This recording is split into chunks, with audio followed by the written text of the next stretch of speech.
Hello, I am Dr. Gokhale, cardiothoracic transplant and minimal access heart surgeon. Today I am going to talk about some of the common problems about the heart and when people should suspect they have a heart problem, when they should go to the doctor and what tests we do and how we handle them. Heart problems have become very common these days. The World Health Organization expects that in the next 2 to 3 years, 60% of the world heart patients will be from India. It has become an epidemic. That is because about 30% of the people have diabetes and about 30% people have got hypertension, 10-15% people have got obesity, and many other people have got smoking and other risk factors.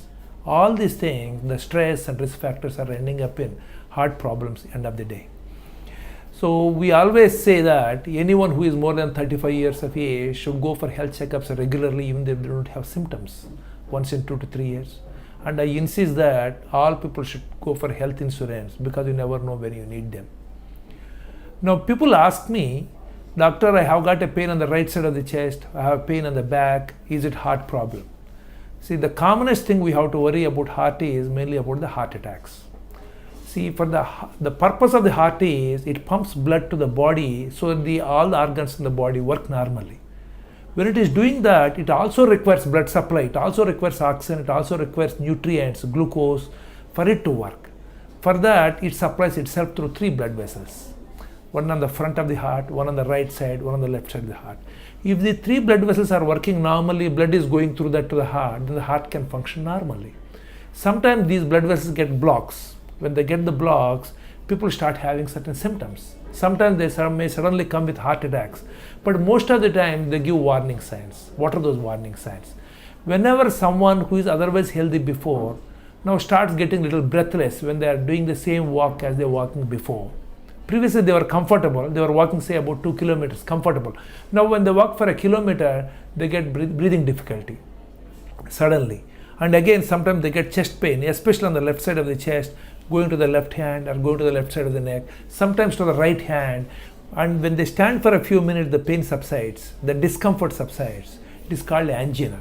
So this is another very important symptom warning us that there is a heart problem. So one is chest discomfort or pain, the second is breathing difficulty, and sometimes people feel their heart beating inside, called palpitation. Suddenly they are okay for some time, suddenly they start feeling their heart is beating fast inside, or they have a missed beat. That is a symptom of heart problem. And the other common symptom is swelling of the feet. We call it the edema of feet in medical terminology. That legs, instead of being thin, suddenly they become swollen up. When you press on the legs, you feel that indentation there on the legs. These are the common symptoms of heart problem. When someone who did not have these symptoms before develop these symptoms, the first thing they should do is contact a doctor close by. It is not an emergency, but you never know when the emergency strikes, like heart attack. So whenever we have these symptoms, consult a doctor, generally a physician or a cardiologist.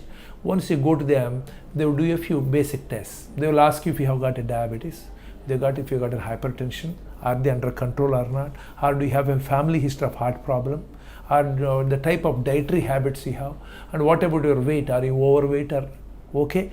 And then looking at these things, then they take an ECG. ECG is a recording of the electrical activity of the heart. Then they put some leads on the chest, then they take the ECG. The graph shows whether people have got a heart attack. ECG may be normal sometimes. When the ECG is normal, doesn't mean that the heart is normal. So when we still suspect the person has got heart problem, then the next test we do is called ultrasound of the heart, called echocardiogram.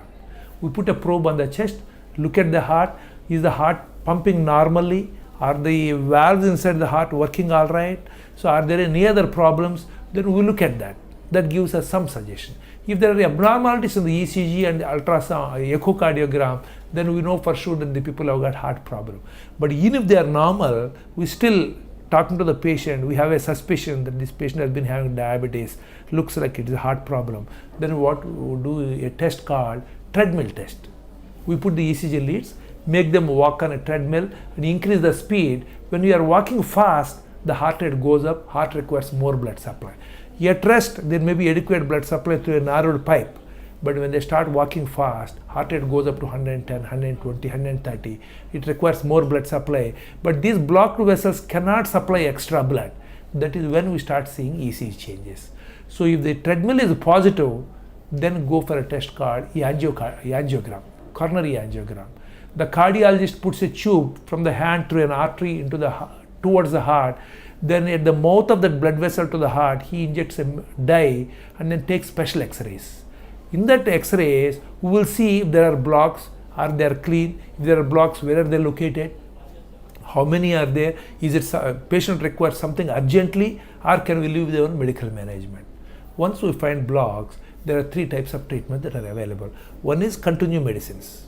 Someone who has got minor blocks, or they are not in the important areas, if they get close, the blood vessel, there is no life risk to the patient, then we leave them on medical management. In general, most of the people will be fine with the medical management.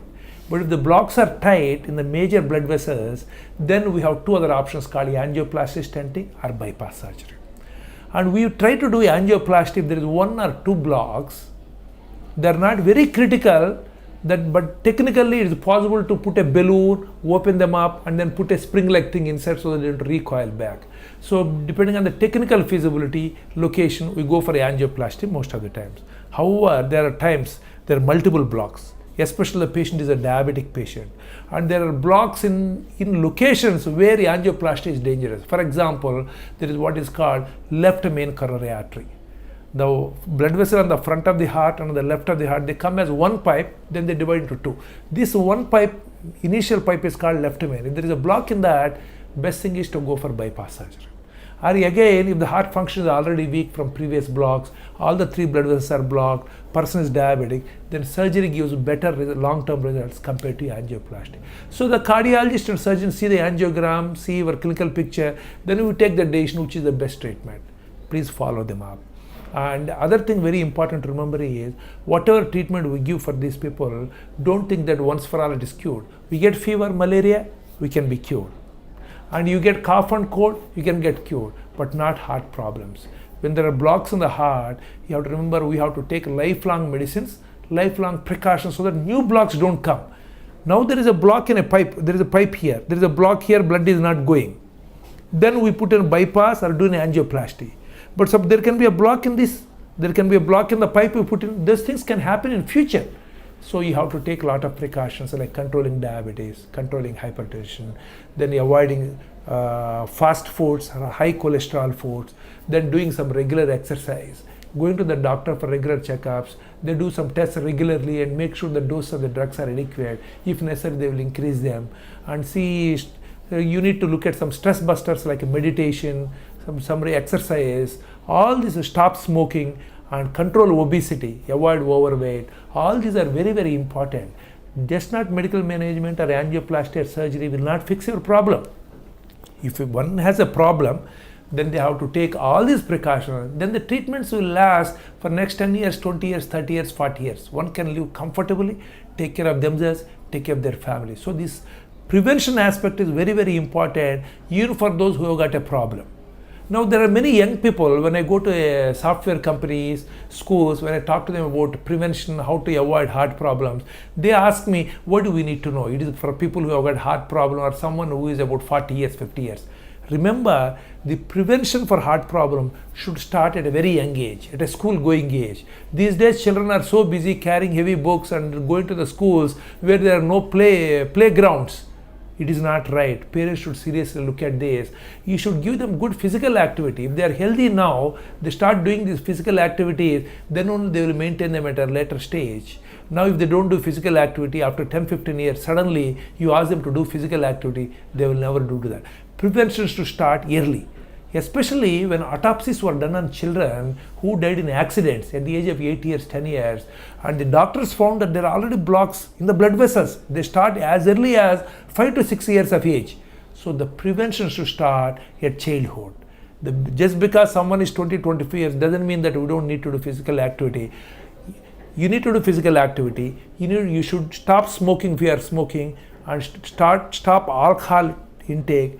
You avoid all these fast foods, high fat foods as far as possible, especially non-vegetarian food. You can take it. If you like them, you take it, but take it in a limited proportion. Make sure everything, whatever we like, we have to eat all of them, but then in a limited proportion, in a balanced way we have to take. It's very, very important. I wish that you take all these preventive measures, safeguard your health, and be healthy so that you can take care of your family, enjoy this beautiful world for as long as God permits. Good luck.